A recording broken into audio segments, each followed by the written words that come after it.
Hey guys, what's going on? It's Eli, back with another review video, and continuing on with Ridley Scott Movie Week, and yes, that's right guys, the next/second to last Ridley Scott film that I am reviewing, and if it was not obvious, and as I clearly teased in the last review video, yes, this one film of Ridley Scott's that is something else, science fiction, outer space, and yeah. And, it has nothing to do with, say, aliens or anything like that. But, the fact that this outer space movie, being based off of a book by Andy Weir. Yeah, I think I did pronounce his last name, but again, you know me sometimes. So yeah, that's right. I am finally reviewing, and not to mention that this Ridley Scott film is celebrating its anniversary. Yes, from 2015, it's The Martian. Yes, Ridley Scott's The Martian. Man, I gotta tell you, The Martian itself, well, for one thing, it's fantastic. It's definitely another fantastic film of Ridley Scott's. And, because this being based off of a book, as I said, by Andy Weir, and, the fact that I remember the first things I have to say about The Martian, well, I of course remember, and I'm sure the same would go for some of you, when this movie came out. I unfortunately did not get to see this in theaters, but, the aftermath and results of how the film turned out and how well it was received, and when it would make its way to the Academy Awards, and even the film's main star, Matt Damon, being nominated for Best Performance, Best Actor in a Leading Role for this, but he lost that award to Leonardo DiCaprio, and yeah, this also being nominated for Best Picture, which didn't win, but yeah, it was still great that it got nominated. And besides, because Ridley Scott already had another movie that did win Best Picture, and we know what that is. With what The Martian has to offer with its storytelling, and being adapted into a movie, with great talents in this movie, definitely. And I remember the first time I watched it, it was alongside with my mom, and I believe we watched the theatrical version, because me having done a rewatch of this, I watched the extended cut, / the director's cut, yeah. And the director's cut, yeah, it was pretty good still, yeah. Especially because, I don't seem to recall when watching the theatrical version that there was more than just, say, one F-bomb, because there is. Just, yeah. But I think, yeah, with the extended cut of The Martian, it doesn't really change the fact that, yeah, this is fantastic. And, just having done a rewatch, man, because, of course it's still amazing, and finding myself enjoying this once again with its storyline, its great cast of talents, and everything that this has to offer. And with the, space technology, all that scientific stuff, just, and for a majority of us, not really a good expert on, just, to describe, but just, you get what I'm saying. And with some funny moments here and there, the emotional moments, everybody's attempt when they discover that Matt Damon's character, Mark, is alive, and all their attempts to do whatever it takes, all throughout 4 months to 9 months, just, yeah, to try to find a way to bring back Mark Watney home, and so on, and when it would lead to Mark's fellow space team members to come after him and come back to the orbit of Mars and such. Yeah, just, overall, The Martian, it's a yet another fantastic film of Ridley Scott's, without a doubt, just, yeah, it's really great. And to anybody whom had read the book, even if, say, you read it before the movie itself came out, or after, just, yeah. And if you feel, having read the book, that the film itself did pretty well with, how it turned out on the big screen being adapted from the book itself. Yeah. All right, so with the first things I've had to say about The Martian now out of the way, now, as always, for me, read the description / the story. When astronauts blast off from the planet Mars, they leave behind Mark Watney. I think I might be pronouncing his last name right, but again, you know me sometimes. Presumed dead after a fierce storm, with only a meager amount of supplies. Yeah.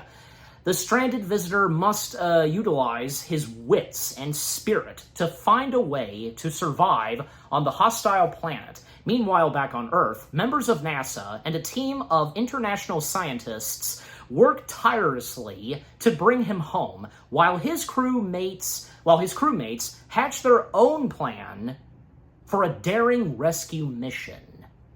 Okay, so now with reading the description / the story now out of the way, let us now dive / break down the film itself, shall we?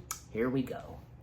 Yeah, so, well, because, yeah, the space team and that Mark is a part of, and yeah, once again, Mark being played by the one and only talented Matt Damon, he and his fellow space team are on the planet Mars, and this takes place, I didn't quite realize this, and having done a rewatch, that the time and setting of this takes place in 2035.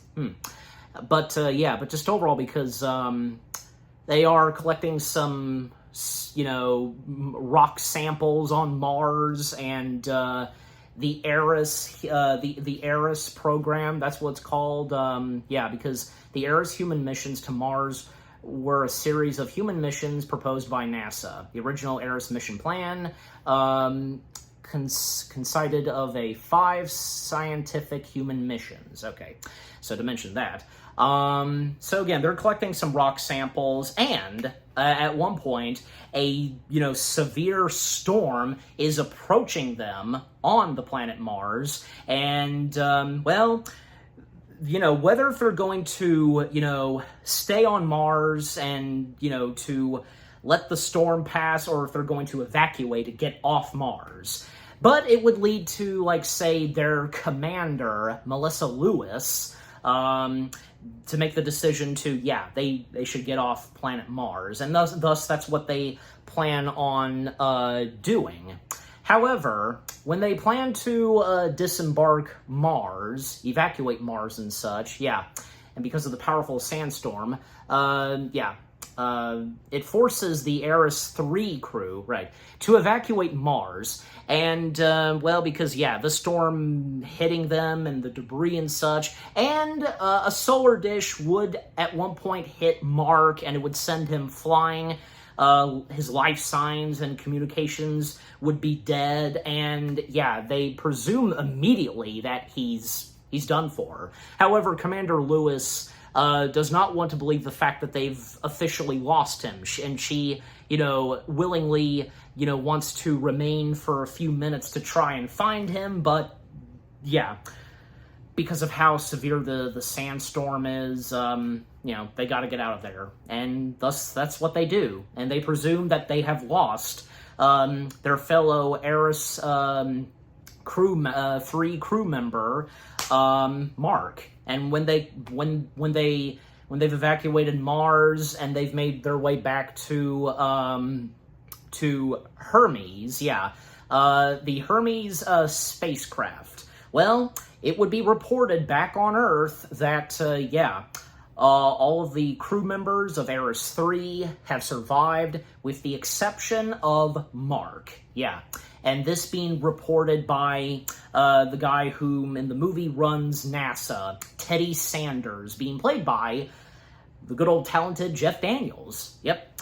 However, little does everybody know that actually Mark did survive. He did. And we would see him waking up, and he would find himself still on Mars. He was covered in Mars sand. and he's actually a bit injured, like some metal steel, and so it's like it's in his body. And well, I mean, even though it's hurting him, like it's at least like his suit is still not fully damaged, and got to keep that air in him to breathe, the oxygen and such. And eventually, Mark, he would find his way back into the Hab. And the Hab, which, short for the Mars lander habitat. Yep, where, any astronauts on Mars, they reside in and such. And it's a series of artificial living quarters that are constructed shortly after Eris 3 named Mission to Mars, etc. But with Mark making his way back into the Mars lander habitat, and he does some surgery on him, technically just removing that, piece of metal, and treating himself, and of course, doesn't take him too long to realize that, he is stranded and left behind on Mars, and it doesn't take him too long as well to realize that, how were his fellow space crew members supposed to know that he was still alive? And of course, he wouldn't blame them for that. And he throughout this movie, he starts to do log tapes, entry logs and such, and the various things that he explains all throughout, and just being stranded on Mars, and and when he thinks at first that he might die, but he's not going to give up, and with what he's going to do next, like for one thing, how's he going to not have himself starve to death? Well, I mean, because after roaming around the Hab, and he puts together all of his fellow space crew members' items in their bags, and checking the food supply, and, he sees that there's plenty of food for a whole year, but at a certain point, in up to 3 years, he's going to have to know how to provide more food so he doesn't starve to death, and which would lead him to die. But luckily for Mark, he just so happens to be a botanist. I think, I said that right, because botanists, where, finding a way to provide food and such, and that's what he does. Making a crop field, by taking dirt from Mars, the sand, even taking his fellow crew members' sewage and such, and finding a way to provide liquid, water, and because of the hydraulics and all that stuff from the rocket fuel and all that, and I'm sure, of course, you would know this. And it takes a while, but he manages to pull through this, and by taking some potatoes, and with what he specifically grows, and by using, because to survive by growing more potatoes and using the Martian soil, Mars soil, basically, I said like his own waste, but there are other wastes. And using it as the fertilizer, and from the rocket fuel, the water extractic,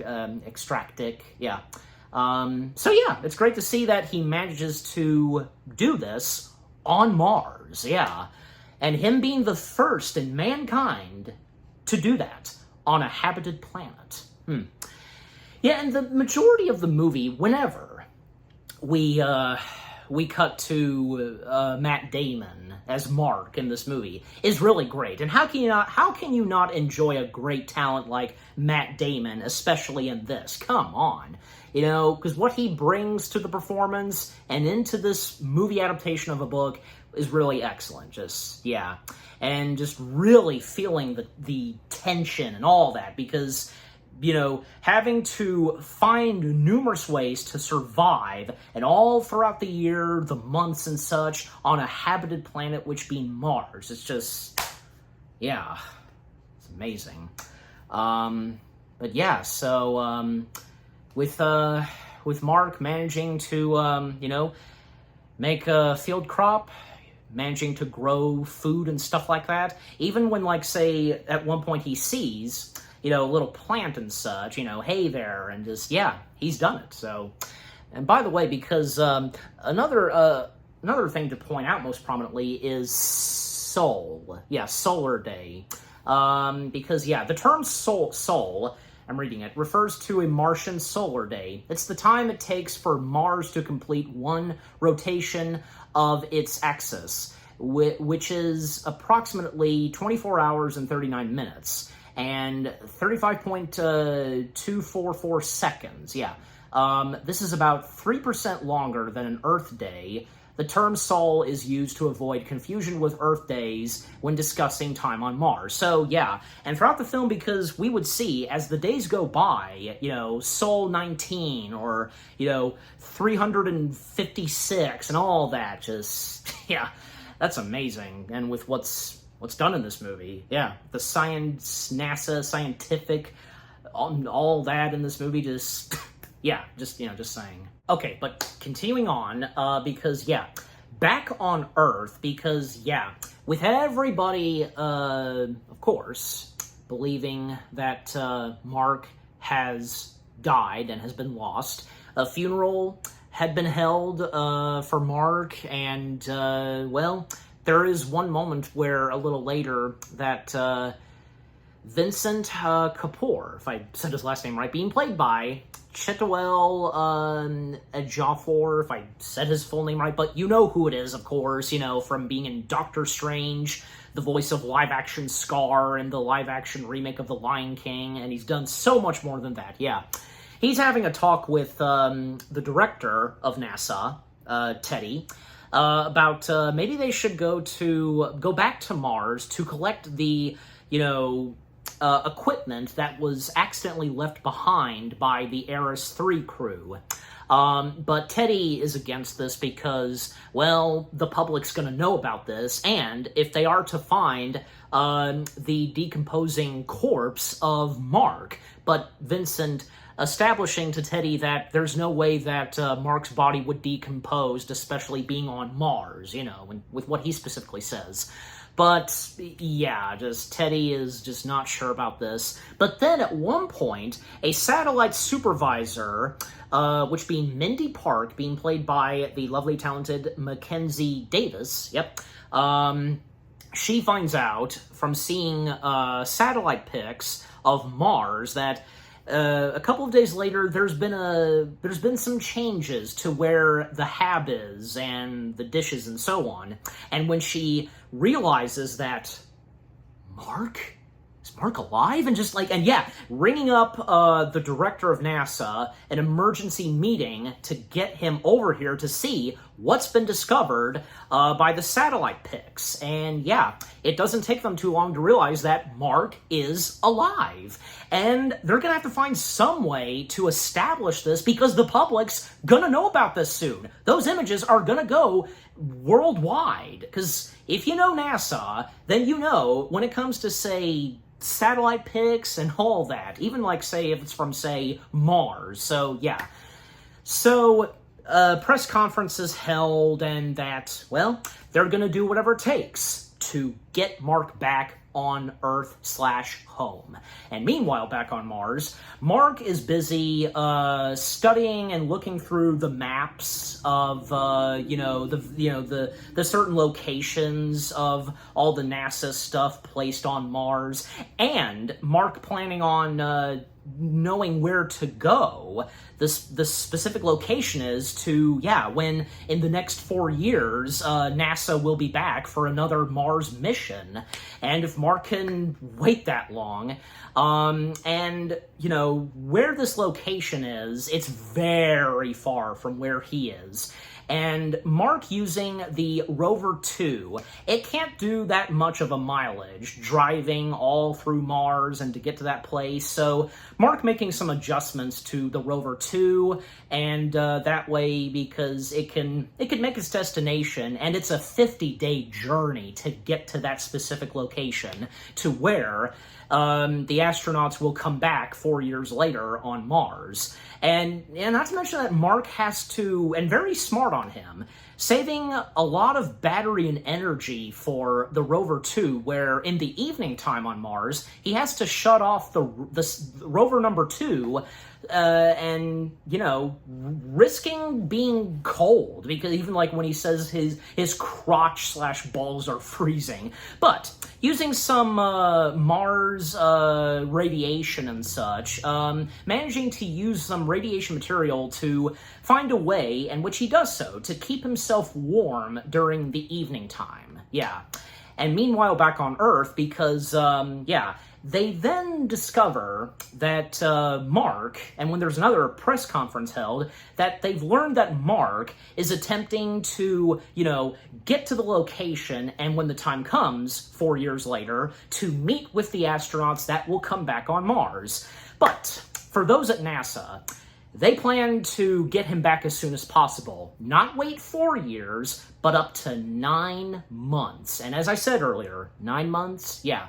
So they plan on and estimating to get back to Mars to save Mark in about 9 months. Also, this especially is on Teddy, not wanting Mark's fellow space crew members of Eris 3, not wanting them to know that Mark is alive and is surviving on Mars, because the crew on the Hermes spacecraft, they are, by this point, making their way back to Earth. But yeah, I mean, especially when Mark finds out about this, yeah, it's wrong.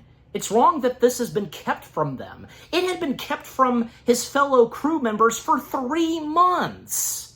So they should have found out right there and then. Not to mention, one guy whom is responsible for,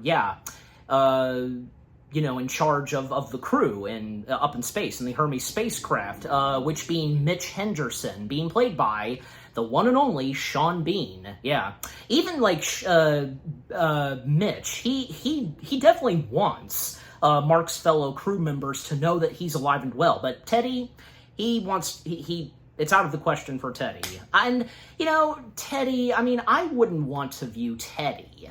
And besides, Jeff Daniels, he's fantastic in this movie. But certain times where his character, yeah, maybe he's like, oh my gosh, dude, give it a break. Like, you know, especially like, let Mark's fellow crew members know he's alive already. Why did you keep that from them for 3 months?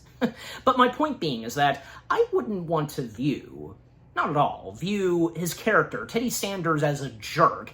He's just doing his duty. He's just doing his job as a director. And he's not really sure about this, because with the pressure that's put on him, and not just to those at NASA, but just, yeah, I mean, obviously it's very complicated for him, and because he's the director. Okay, and coming back to Mars, Mark, he grows some more potatoes, planting them and such, doing small ones this time, and he saves the big ones for later to eat.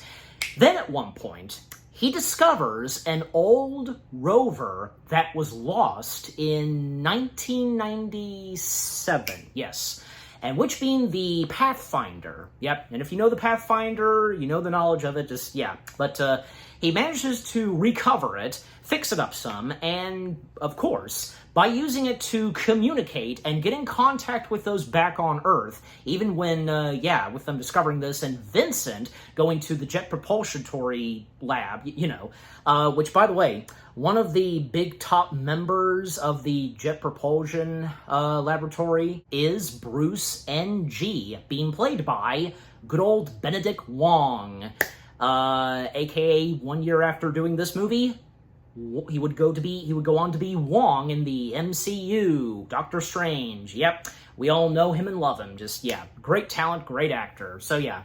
So being a part of the Jet Propulsion Laboratories, so they built a replica of the rover Pathfinder from 1997, and both Pathfinders in a work of progress.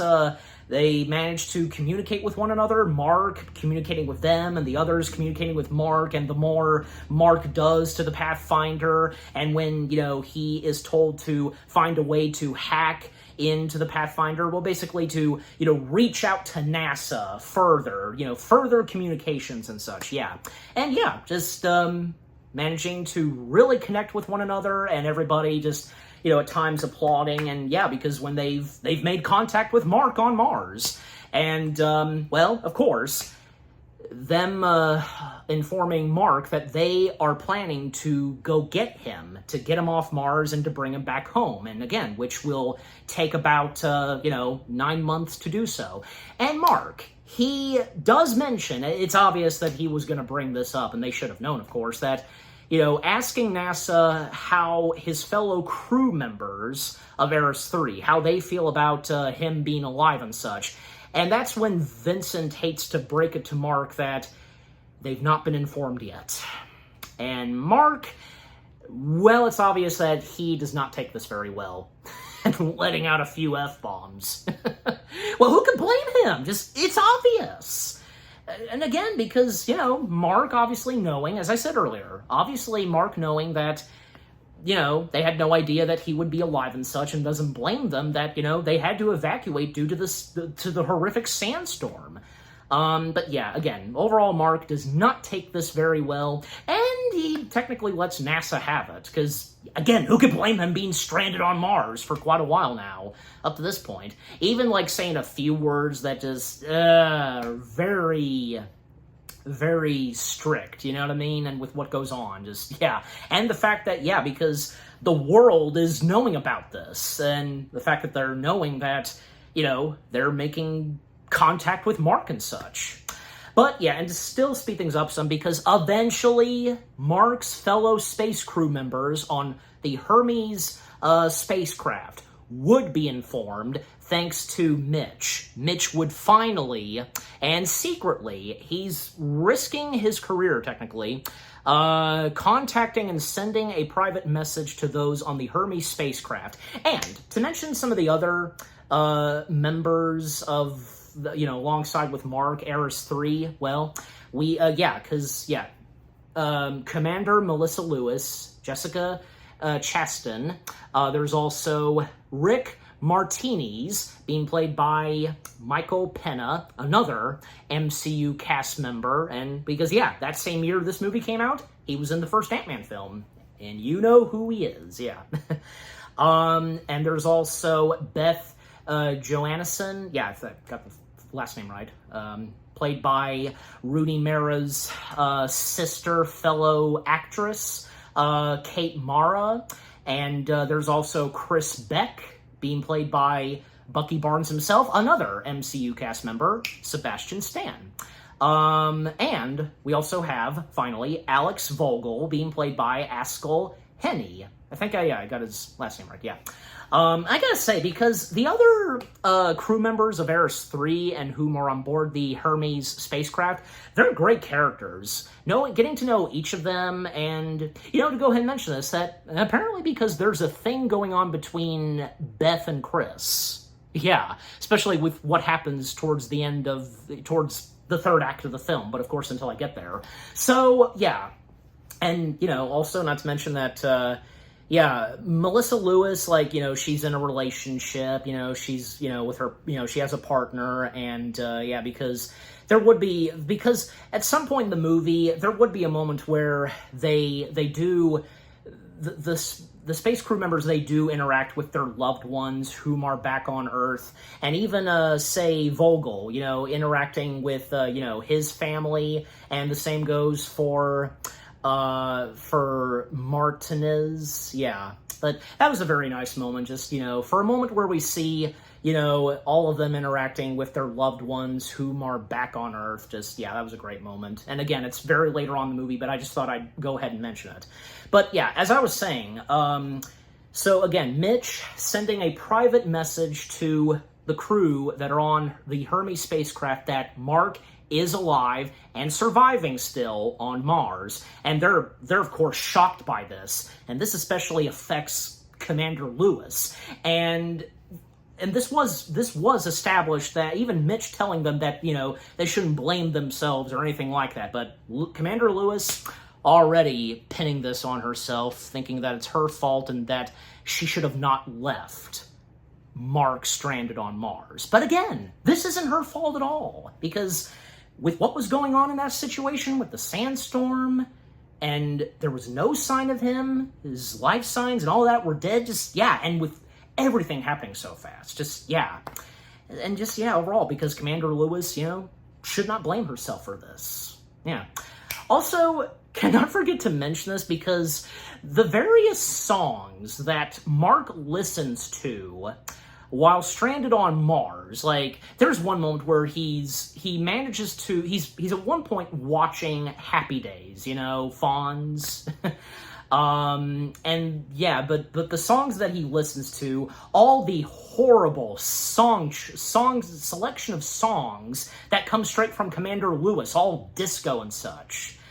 But there are a few times that for some of the songs, he's quite enjoying them. In fact, when he's on the Rover 2 at one point, he is actually jamming to one of the songs. Because, yeah, some of the songs that were selected by Commander Lewis, and obviously there are some of her favorites, there's no denying that they are some pretty good songs. Disco, fever vibes, and stuff like that. Okay, and coming back to Mars, well, because, Mark's still making good progress with the plantation he's been doing by growing the potatoes, and yeah, definitely by this point, and having done the math, he's got plenty for him to feast on and to still survive until NASA, when it's, during the 9 months and so on, when, yeah, they'll send another space shuttle to bring him back home. But, and at one point, because as if we didn't see this coming, something does go wrong. When at one point, and in the evening time he attends to his garden, the entrance hatch and such, it just flat out, it freaking blows up, and just, yeah, everything flying, the debris and so on, and just, yeah, everything goes horribly wrong. And not to mention that his space helmet, the glass broke, and he was quick enough to put some duct tape covering it to keep the oxygen, and when checking out the aftermath of what happened to the plantation, the garden he's done, it's all ruined, and because of Mars's atmosphere. That's unfortunate. And all that time Mark spent, and he made great progress, but for it to be completely dead because of Mars's atmosphere. Ugh. And Mark informing NASA about this, that, yeah, because of what happened, because this screws up where he won't have a lot of food to keep him still alive and surviving, and yeah, NASA's gonna have to speed things up to get him back home. And then there's a moment where Mark's fellow crew members on the Hermes spacecraft are given permission to get in contact with him, and yeah, and with them just, nitpicking at one another, just, but of course, for plainness, playful fun. And still to speed things up some, because their attempts to launch a rocket, NASA, to launch it and to retrieve Mark home, well, they decide as though that, in the end, they should proceed on launching it, and without checking anything else to make sure if it's all good, and that's what they do. They plan on launching the rocket, and it seems like it's making good progress. A perfect, nice launch, but should have expected this as well. Something does go wrong, and the rocket does blow up. So, yeah, there goes their first attempt on trying to get something launched earlier to retrieve and save Mark and to bring him back home. Yeah, but well, obviously they're not going to stop there, but, it's probably going to take them quite a while still to, to get another rocket launching, and this time learn their mistakes with that rocket and do better. Just, yeah. And so, yeah, with their spacecraft being destroyed and all that hard work and effort they did, just gone up into flames and total waste, and now they're back to square one. Well, the China Space Division, they are aware of this, and when, yeah, they see on the news about the news coverage of NASA's spacecraft having been destroyed, and they offer their aid to help them out with this. And by the way, because two big members of the China Space Division, Guo Ming, yeah, being played by Eddie Ko, and Zhu Teo, yeah, I think I said that right, being played by Shu Chen. Yeah, so them knowing about this, and with what they have at their space division, it could totally and definitely help out with those at NASA. And not to mention, in addition, a physicist, yeah, Rich Purnell, yeah, I think I said that right, being played by another great talent, Donald Glover. Did I almost say Danny? My bad. Wrong one, but just, yeah, wrong actor. So yeah, Donald Glover, whom is Rich Purnell, he also helps out with NASA's problem by, you know, less time into saving and bringing back Mark, where basically, the Hermes spacecraft can make its way back to Earth, refill its supplies with food and such, and make its way back to Mars. And thus, they will pick up and save Mark. And, well, the fact because of how long the Hermes spacecraft is to be in space, 500 days and stuff like that, just, yeah, and with what they specifically say, and the NASA director, Teddy, finds this very complicated and doesn't want to take any risks at all, risking any other NASA crew members' lives, and that being those on the Hermes spacecraft. However, Mitch is against this and finds this ridiculous, and that, you know, this should be done. Those that are on Hermes spacecraft should go and save them. In fact, still, Mitch risking his career, sending a private message to those at the Hermes spacecraft, giving them all the details about the idea and plans of how to save Mark this time. And those that are on the Hermes spacecraft, they go over this. And if they do this, they're commuting mutiny and so on. And they too will be risking their careers and work and such for NASA. But after a bit of more talk from all of them, they take that risk. And as I said earlier, a moment where each of them are talking to their family members, from Lewis to Martinis and and also Vogel, that, yeah, they're still going to be in space for a while, but of course, they will be back soon. Yeah.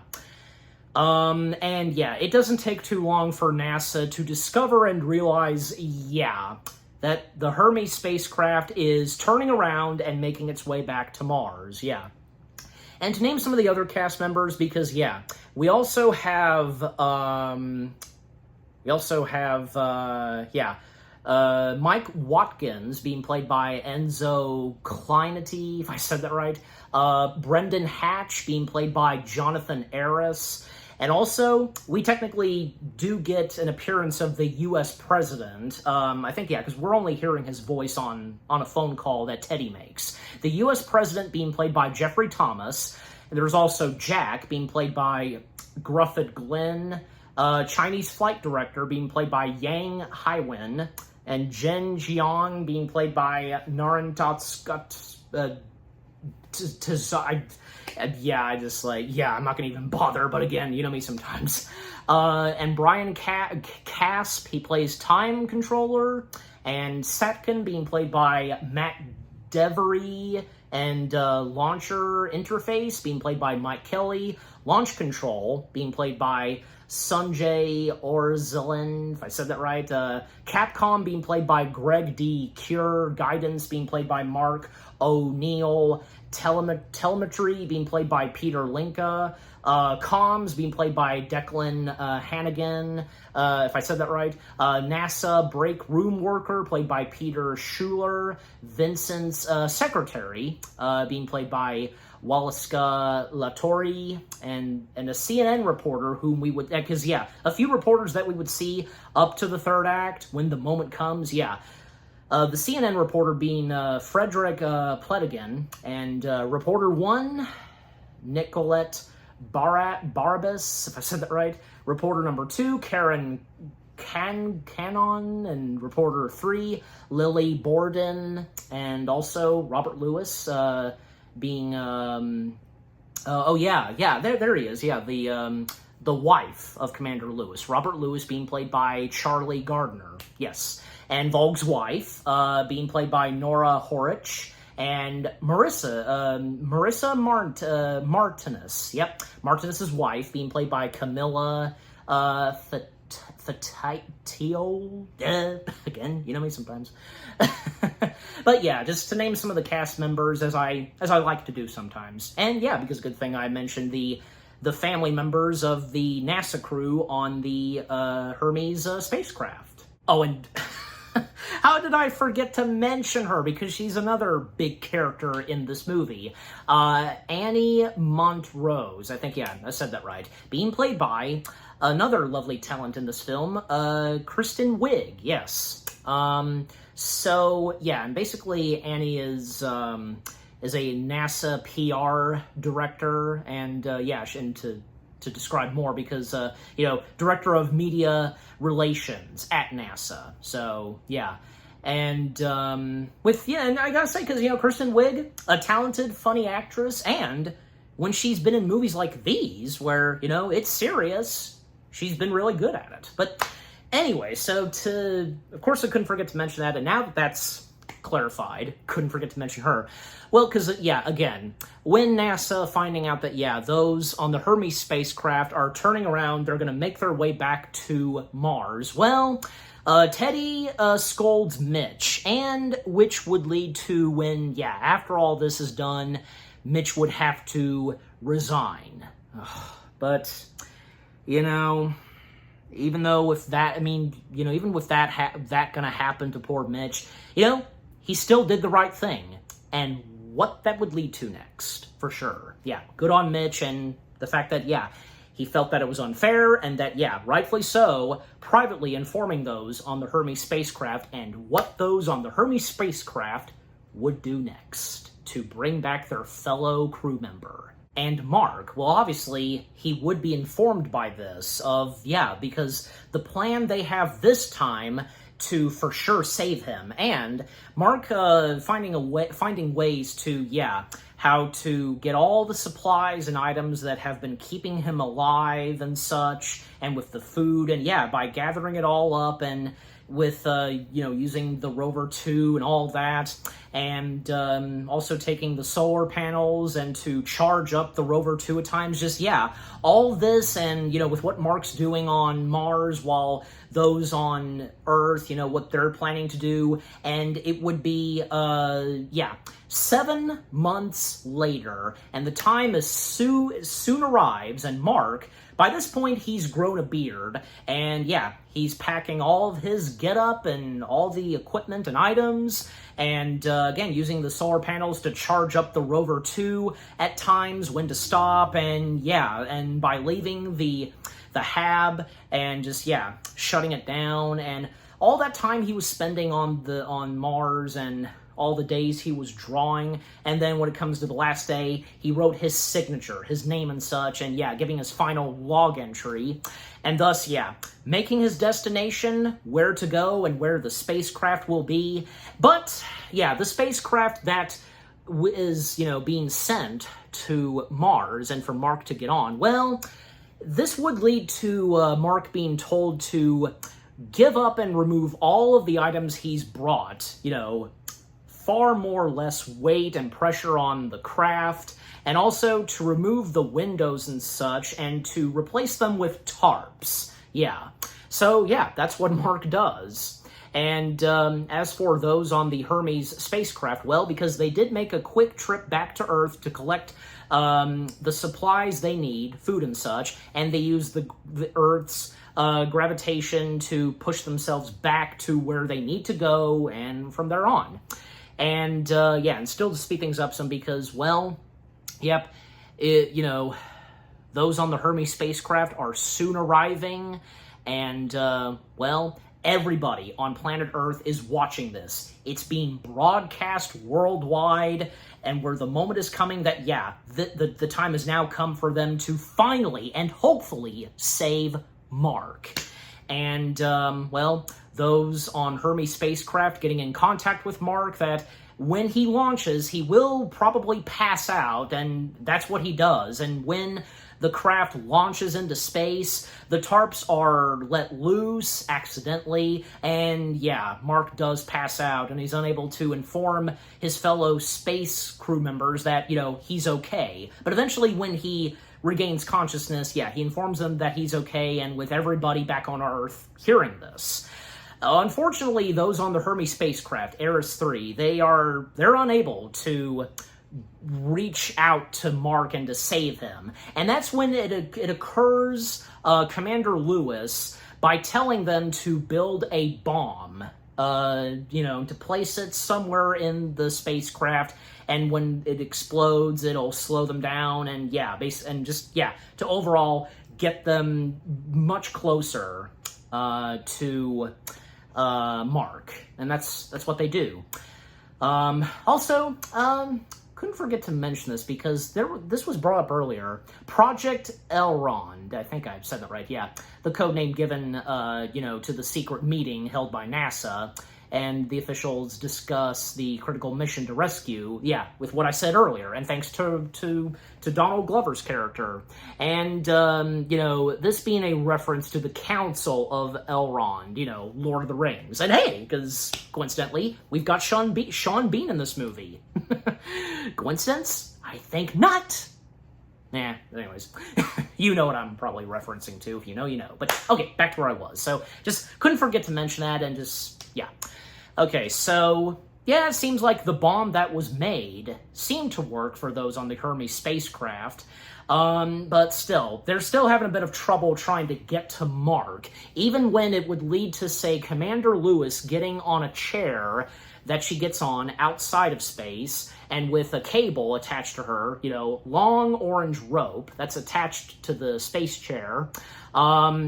Unfortunately, it runs out, and not long enough still to try and save and reach Mark.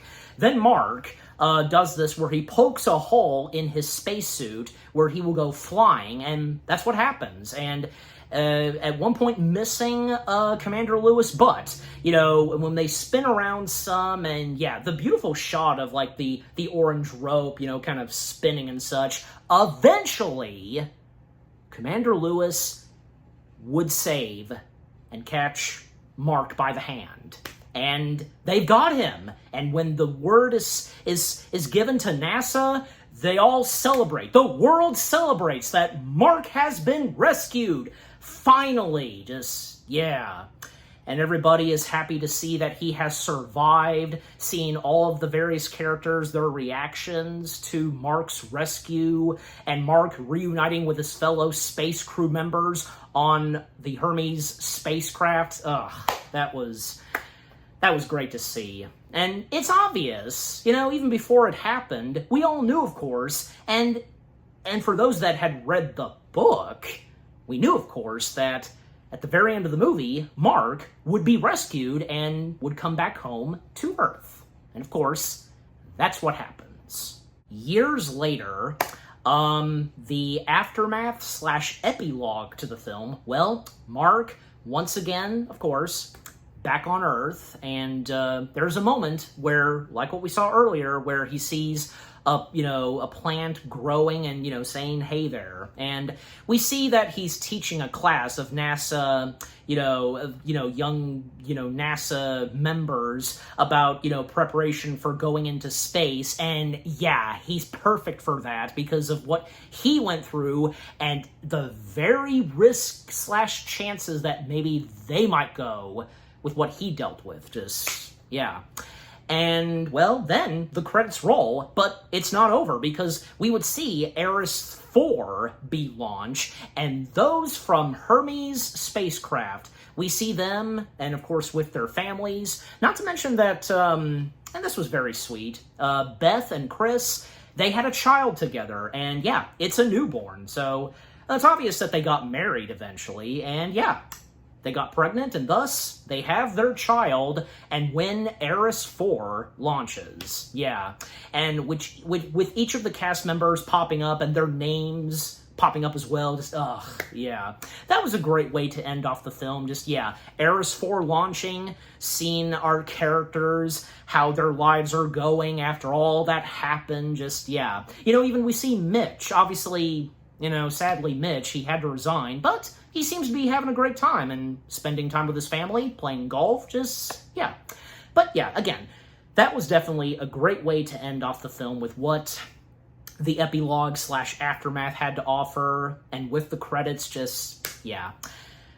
Yeah, The Martian itself, a fantastic film, another fantastic film from Ridley Scott, without a doubt. Just, yeah, again, this being based off of a book, it was really good. Yeah, and to those whom had read the book and before seen the movie, yeah, this did not disappoint you. Everything that The Martian had to offer, with its storyline being adapted from the book, the characters, great talents from, you know, say, well, Matt Damon, Jessica Chastain, Kristen Wiig, Jeff Daniels, Michael Pena, Sean Bean, Kate Mara, Sebastian Stan, Askell Henny, Benedict Wong, Mackenzie Davis, Chetwell, you know, Donald Glover. The list goes on. Just, yeah, beautiful cinematography, great visuals, with what goes on with each of the characters, getting to know what the characters are like, their attempts to desperately save Mark from Mars, and when Mark, all throughout the film, manages to keep himself surviving and going. Yeah. Just, and again, the music and score, the funny and emotional moments, everything about The Martian was fantastic.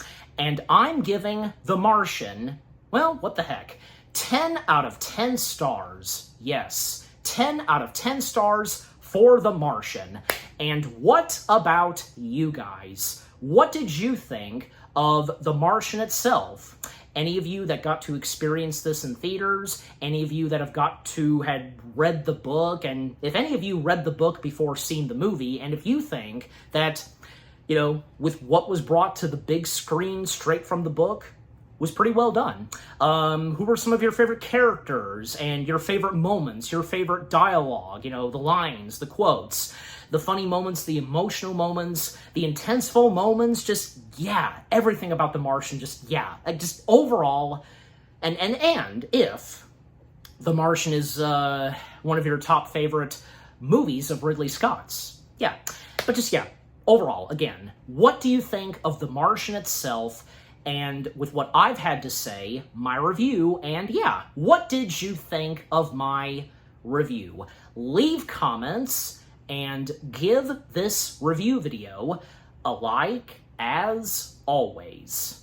And so, guys, with all that being said, thank you very much for watching. I hope you guys enjoyed my review of The Martian. More review videos are coming your way. They're going to be awesome. Keep looking forward, and I will see you guys in the next video / review. And, well, there's one more Ridley Scott film left for me to review, part of Ridley Scott Movie Week. So stay tuned later tonight where, well, who'd have thought we would get a sequel to what I mentioned earlier, you know, one film that Ridley Scott directed that won for Best Picture, and, you know, because we had Maximus and such, and yeah, because who'd have thought we would get a follow-up film,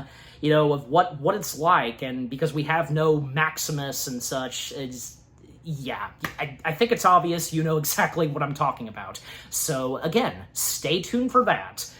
Part of Ridley Scott Movie Week.